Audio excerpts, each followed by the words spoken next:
น้องตองทุกท่านทุกคนทุกสารทิศทุกเพศและทุกวัยวันนี้รายการปกิณกะเอ่งธรรมะมาพบปะกันอีกเช่นเคย เป็นวัดเช่นเคยไอเช่นเคย ธรรมชาติก็ดีขึ้นมาเยอะญาติโยมท่านผู้ฟังหลังจากที่ฉีดยากินยารักษาสุขภาพพักผ่อน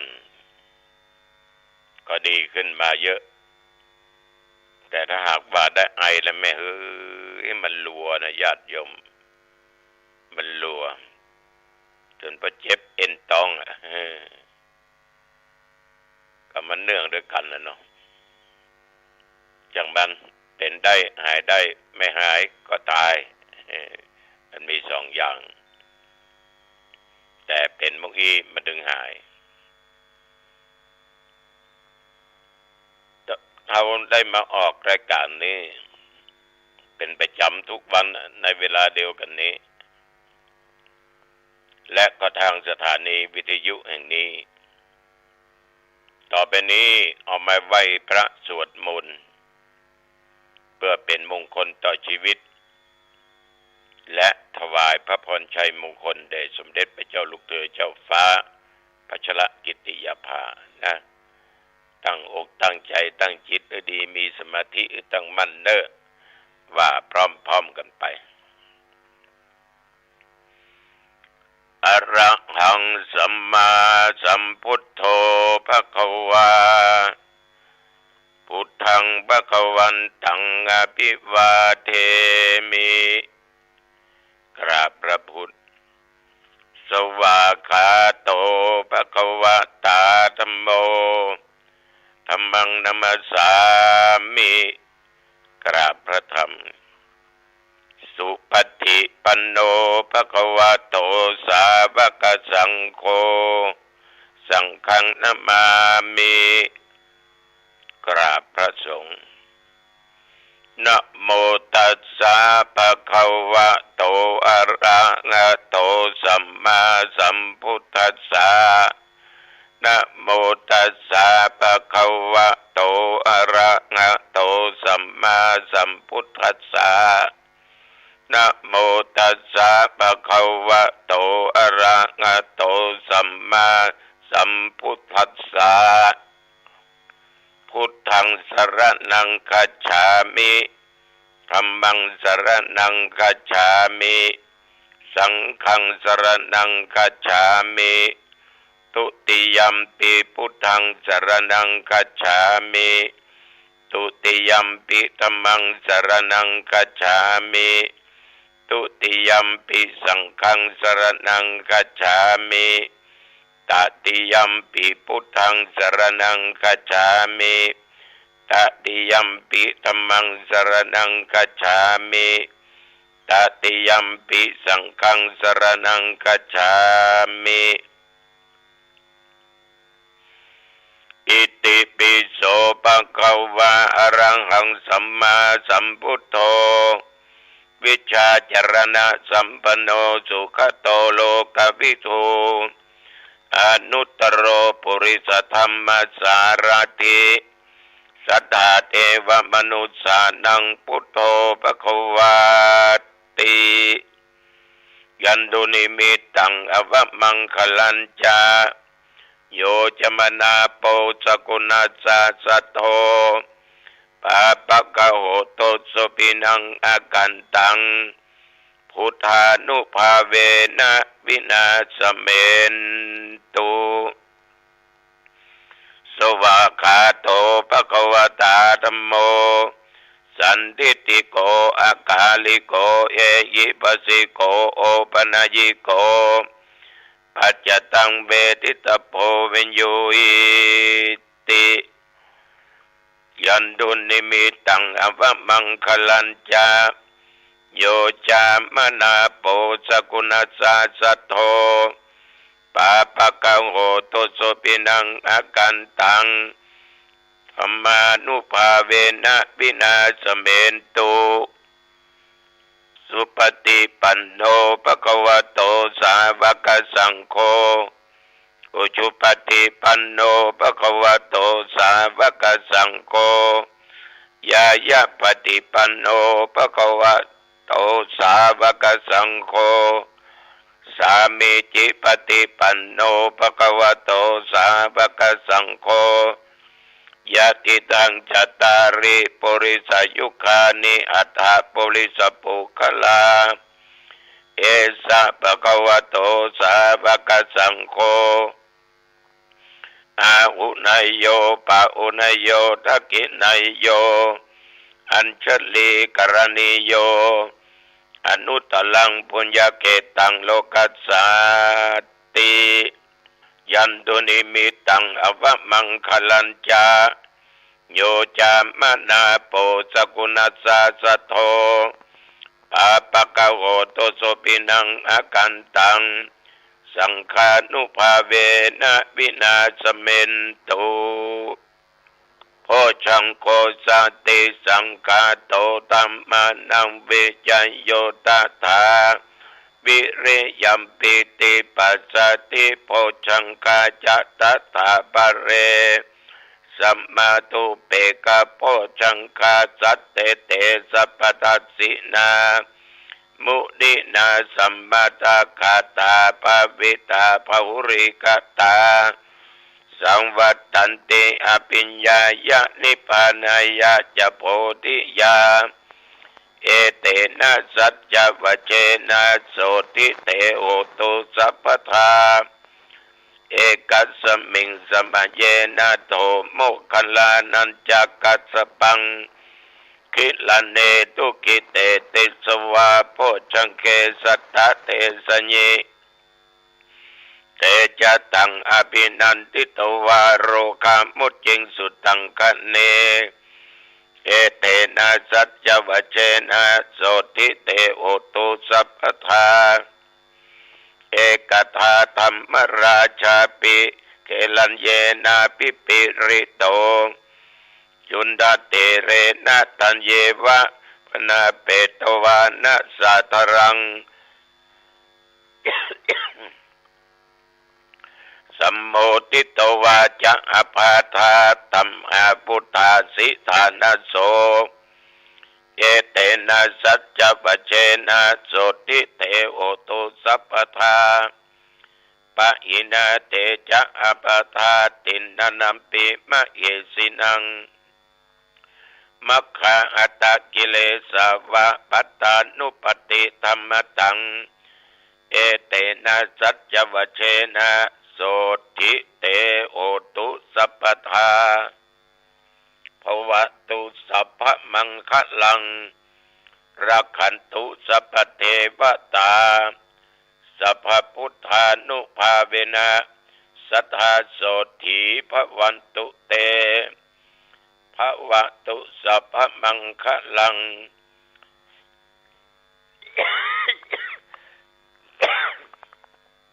รักขันตุสัพพเทวตาสัพพธรรมานุภาเวนะสัทธาโสถีภวันตุเตภวตุสัพพมังคลังรักขันตุสัพพเทวตาสัพพสังฆานุภาเวนะสัทธาโสถีภวันตุเตขอพุทธานุภาพธรรมานุภาพสังฆานุภาพบทสาธยายมนต์อันศักดิ์สิทธิ์และจิตอันเป็นตั้งมั่นสมาธิขอตั้งจิตตั้งใจถวายพระพรชัยมงคลแด่สมเด็จพระเจ้าลูกเธอ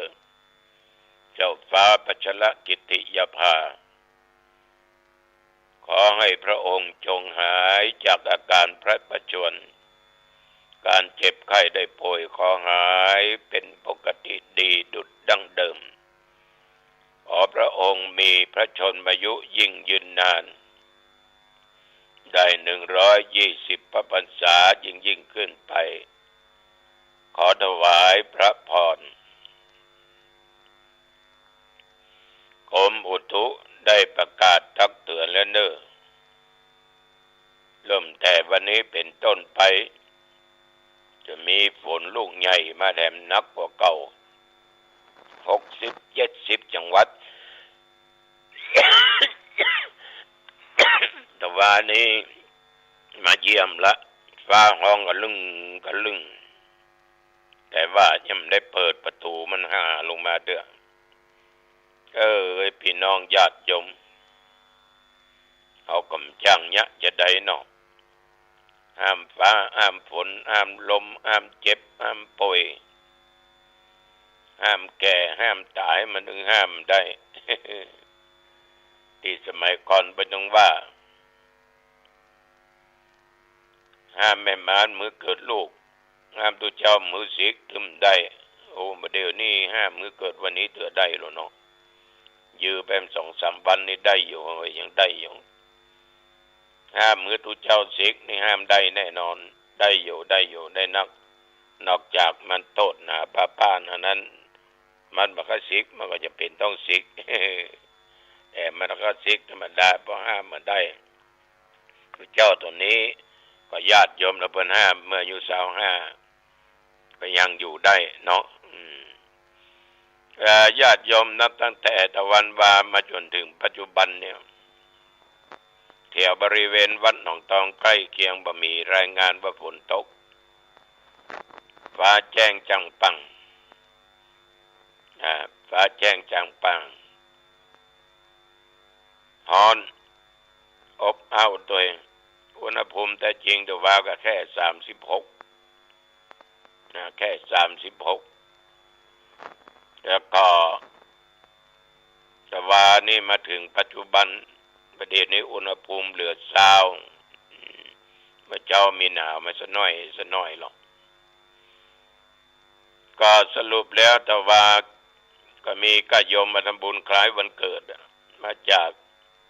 ตั้งหนทางเข้าสมึงปุ้นมาจากสันปะตองมาจากเมืองดำปุนแล้วก็ศรัทธาวัดหนองตองที่อื่นมาส่วนมากก็ทำบุญวันเกิด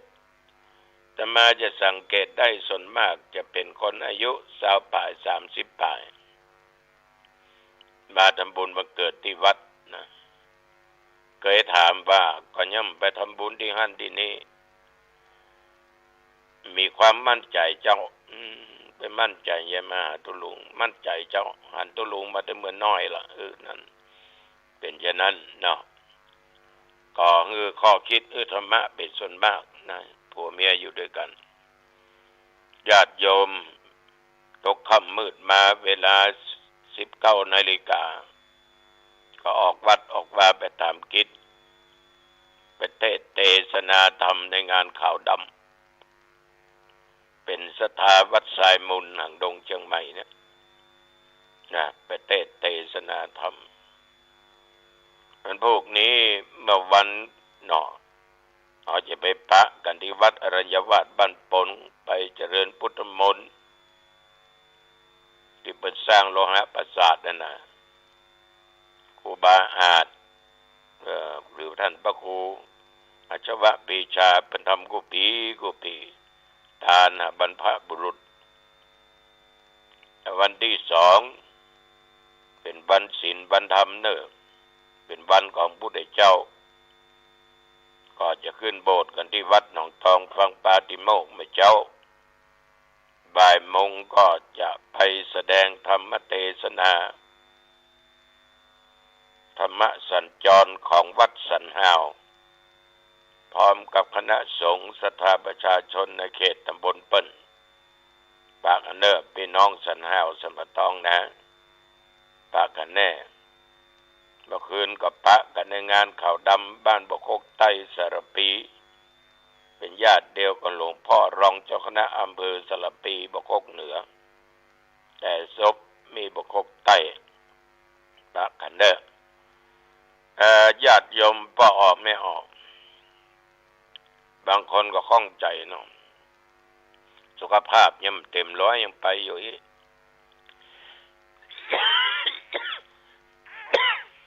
ไปมันไปได้ต้องไปเอาบ่มอยู่กับที่นี่นะมันยิ่งเพาะเชื้อขึ้นนักเอาออกที่ไปเนี่ย เอาไปได้หรอกเอาอูได้เทศได้เราต้องไปเราต้องทำเวลาเทศเหงื่อมันออกหรอกเหงื่อมันออกเทศจบสบายสบายฉะนั้นธรรมาภาพจะไม่ยอมแพ้ต่อสิ่งเหล่านี้เมื่อทำได้เราต้องทำถ้ามันนอนแทบแซบให้แจกขแมบนั่นทำมาได้แน่แต่นอนบ่ได้เนี่ยยังเตะอยู่นะ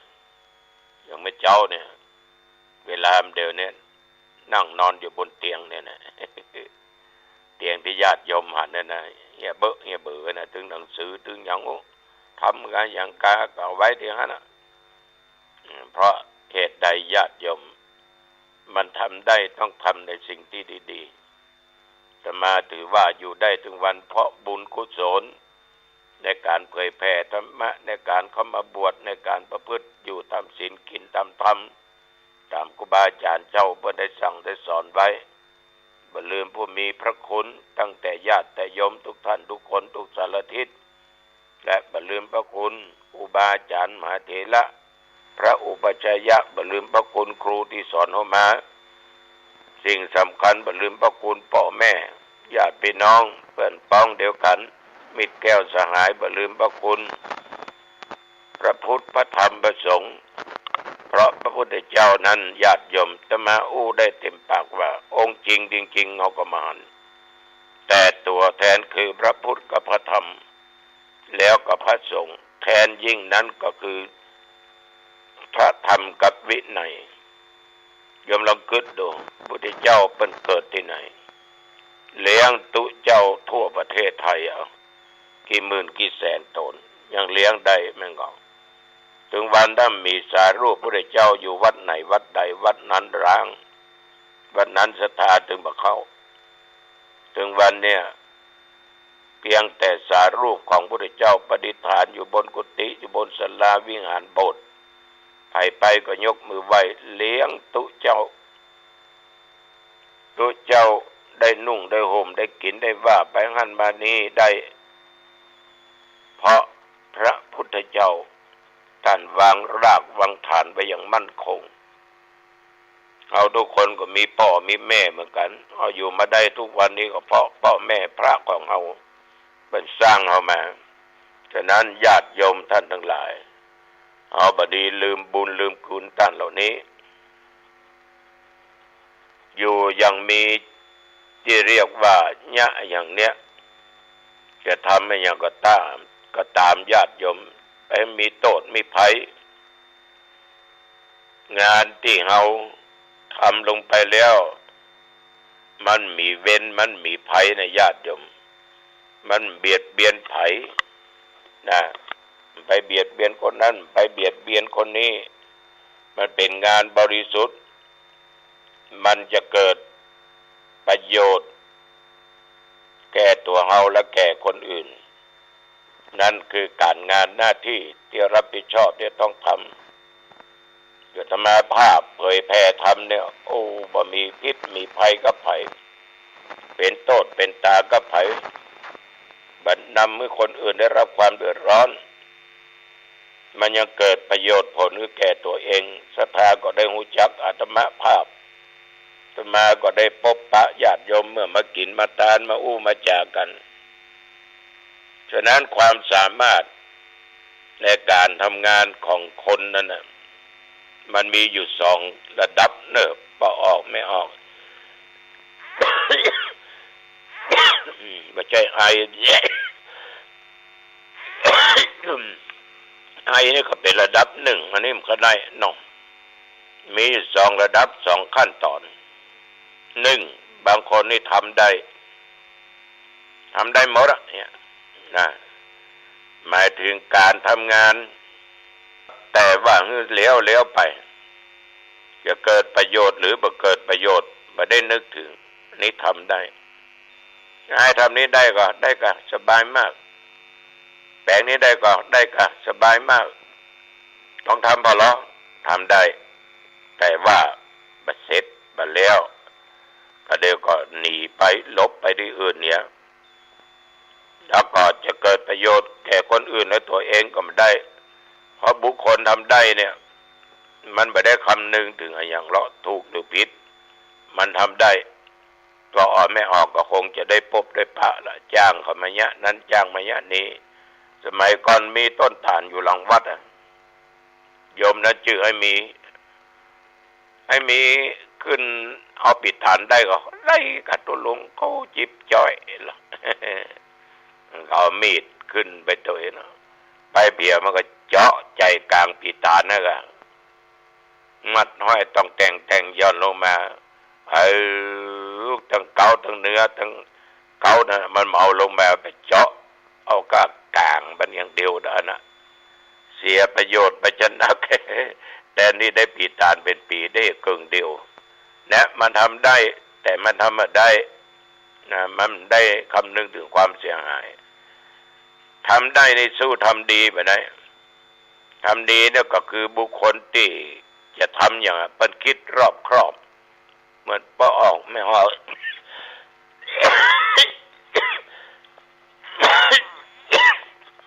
จะตานอย่างแต่ละครั้ง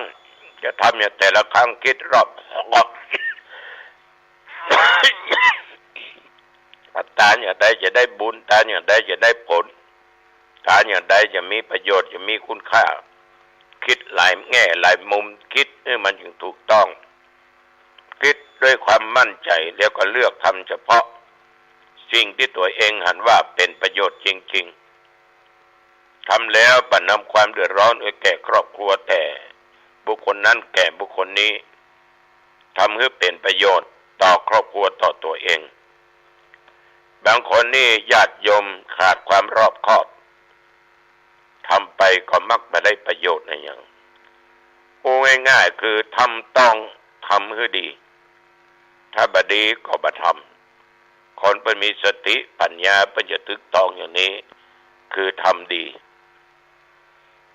มาถึงทำสิ่งทุกอย่างตามที่ตนเองอยากจะทำเช่นว่าค้าขายก็หาผลประโยชน์เข้าตัวเป็นต้นโดยที่เรียกว่าจะทำการค้าขายก็ตั้งอกตั้งใจท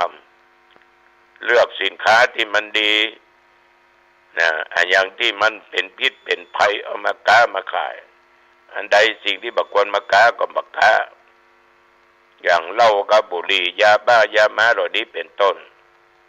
บางคนนี่ขาดสติปัญญาจะเอากระสตังอย่างเดียวบ่ได้มุ่งบ่ได้คิดว่าเวลาทำไปแล้วมันเดือดร้อนต่อคนอื่นต่อครอบครัวอื่นต่อตัวเองหรือไม่ก็เรียกว่าคิดไปในทางที่ผิดกันก็ผลประโยชน์อย่างนี้ทำได้เหมือนกันแต่มันได้บดี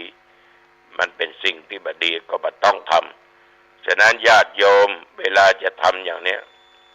ต้องคำนึงว่าเราจะกล้าจะขายจะทำอย่างนั้นนะที่จะทำมันถูกต้องบ่เราก็ทำไปเลยทำบดีบ่มันเดือดร้อนบ่เราก็มาทำอันนี้ตัวเจ้าจึงฝากไว้กับญาติกับโยมนำไปคิดพิจารณาเนอะอย่างวุ่นวายทั้งเชียงรายทั้งแม่สายนะเนาะเรื่องรถไม่โคเรื่องนั้นเรื่องนี้กูว่ามึงว่ากูคนที่ตั้งใจทำงานก็ท้อแท้นะญาติโยมบางอย่างเนี่ยเราต้องเข้าใจซึ่งกันและกันเอาละวันนี้ตมาว่าเป็นเวลาพอสมควรอายุวันโนสุขังพลังพบกันใหม่